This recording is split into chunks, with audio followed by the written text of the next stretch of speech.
Good afternoon. Hi.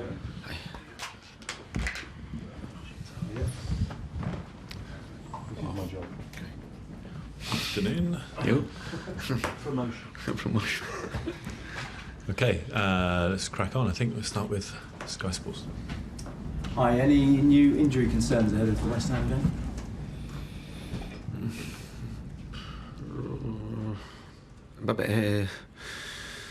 David Luiz is out. Always for any problems. Then Eugene Water is out because he's sick. This is the third day with a fever.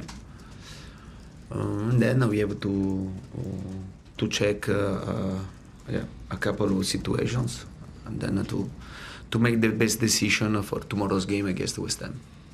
A couple of decisions, injuries or just selection decisions? No, I have to check the physical condition because after all these games, and it's normal to check. A player could be tired, and we must pay great attention and to try to make the best decision to find the right solution. How is David Luiz? How close is he to returning? I must be honest. I don't know the right time. But in this case, I think that the doctor can speak about his situation and to be more precise, no, more accurate. Yeah. More accurate. Yes. He's being linked with a move away in January. Is he happy? Who? David Luiz. If. He's being linked with a move away in January in the transfer window. Is he happy here? Is he okay? Yeah, I think now this is not the right moment to speak about this. Now there is a lot of games before the transfer window, and now I think it's not the right moment to speak about this. Now this is not important. He's a player you'd like to keep here, though? Again, he's not going to get into the transfer window and that kind of stuff. Yeah. And we had these questions at the last press conference from Gary Cottrell. Okay, West Ham. What do you make of West Ham? Struggled obviously this season, but do you see them improving now, especially under David Moyes, the new manager? I must be honest. I think West Ham. There are a lot of good players with great talent, and also this is a team very physical, and it's a bit strange to see them in this position in the table. Yeah, but for sure they have the potentiality to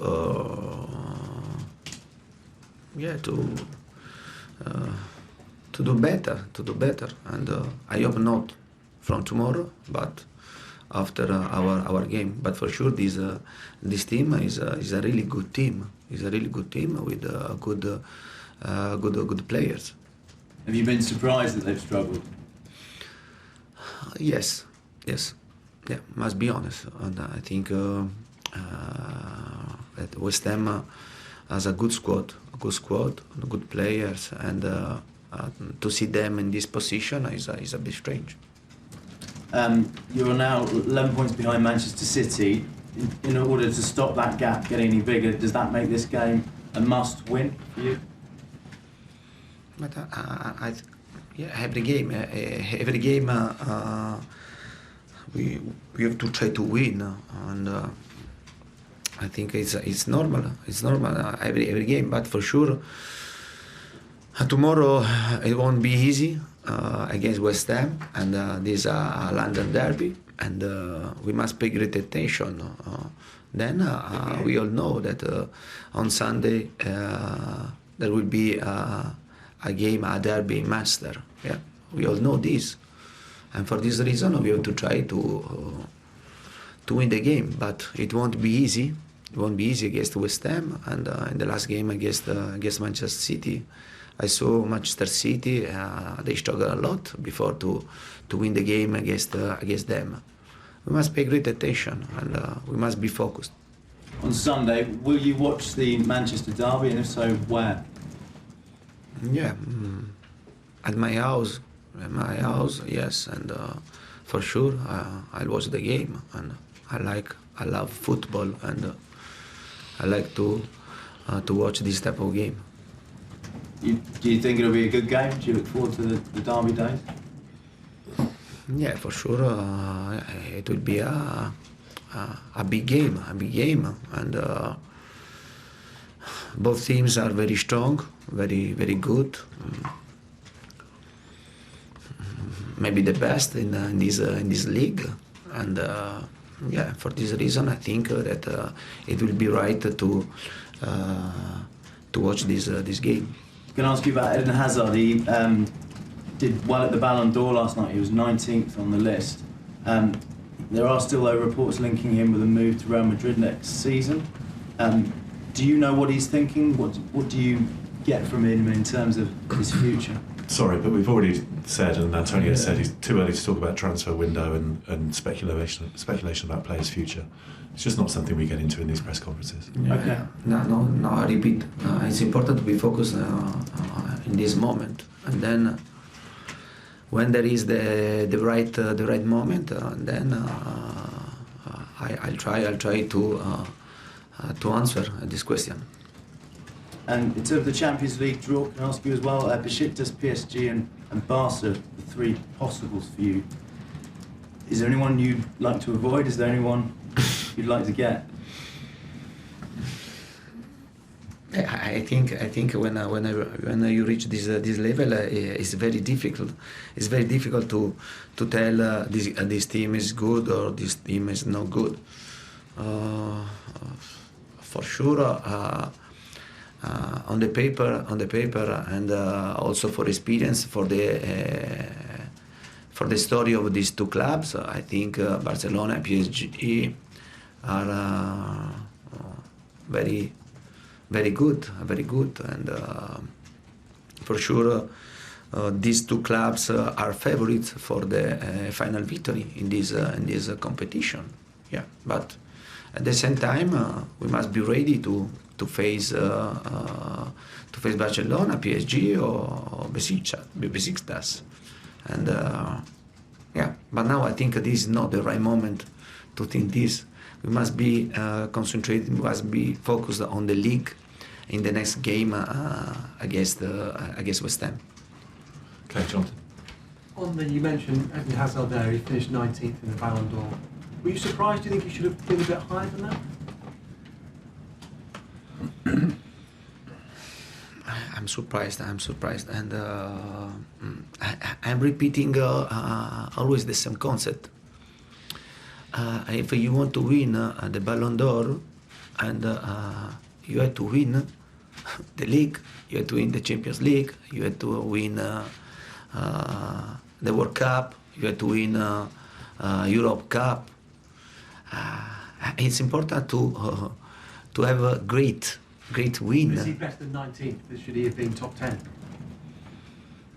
No, but for sure, Eden is a young player, and he has the potentiality to improve his place in this table, for sure. But at the same time, I like to repeat that if you want to reach the best, you have to win. But last season we won the league, but maybe two years ago Hazard wasn't in the table, no?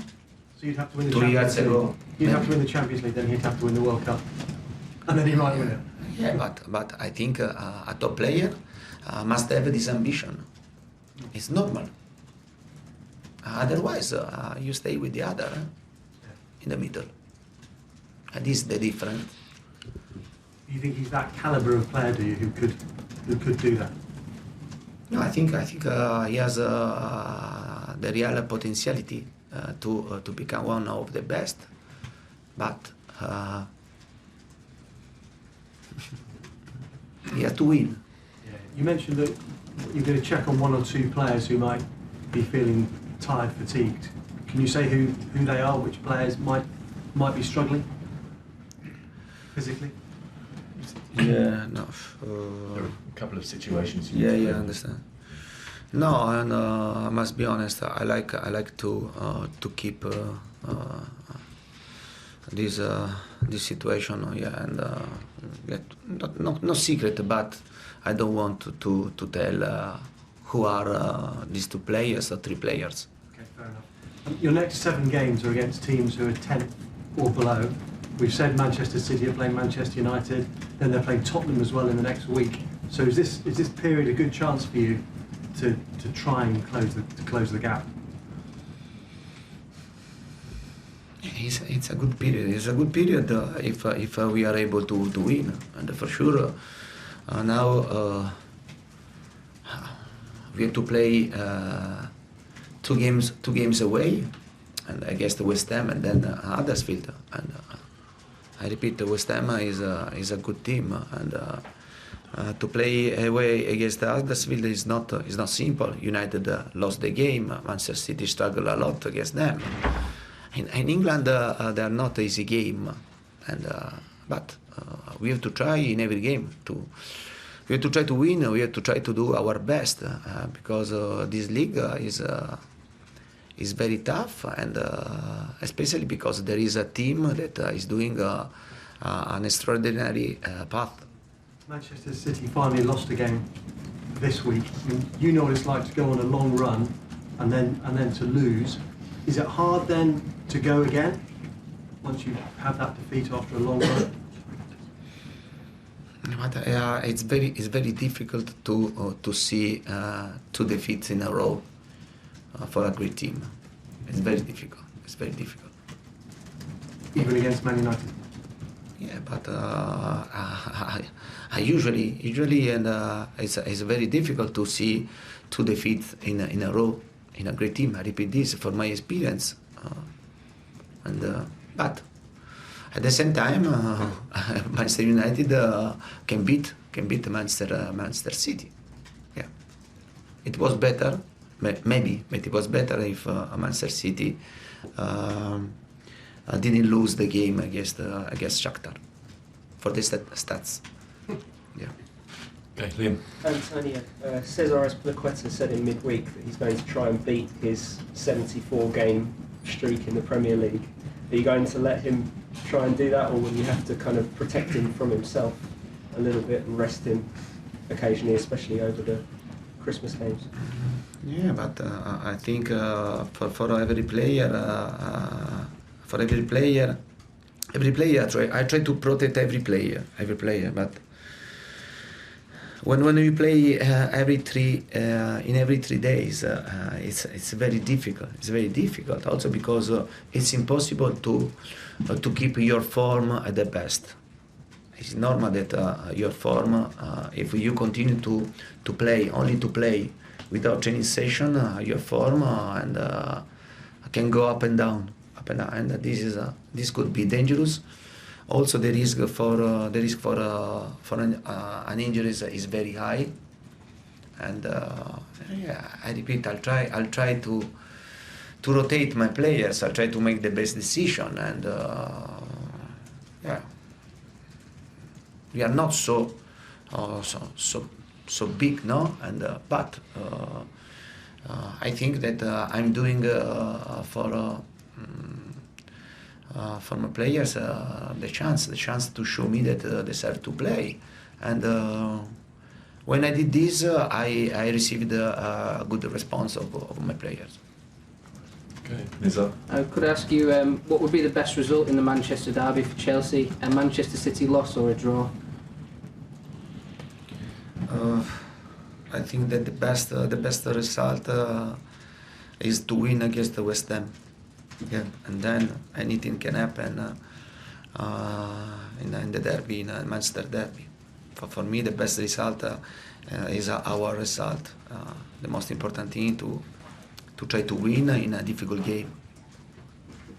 Okay, Simon, last one. Will you be a Manchester United fan though for the first and only time on Sunday?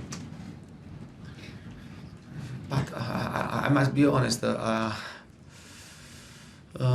First of all, it will be important to try to take 3 points in our game, and then you can see this game. This game is a big game. I think it will be right to win who deserve more to win. I like and I love to see football in this way, to win the best, and it's not important if I'm support Manchester United, Manchester City. I think it's not important. I'm a supporter for Chelsea.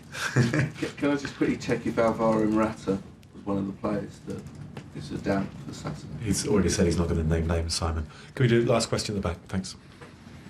Antonio, N'Golo Kante finished 8th in the Ballon d'Or voting. 8th?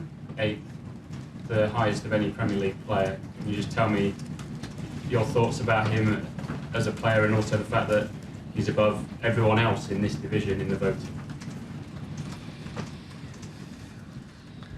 Yeah, I think to finish 8th in the table, in the Ballon d'Or tables, for a player like Conte with this type of characteristic, is not simple. It's not easy. Usually, the Ballon d'Or at the top of the list, there are talented players. To finish 8th for Golo, I think this is a great result. I'm proud for him for this result, and I think that all the people understood the capacity of these players, and I think he's a fantastic player, and for me in his role is one of the best in the world. Okay, thank you guys. Cameras off, please. Move to written.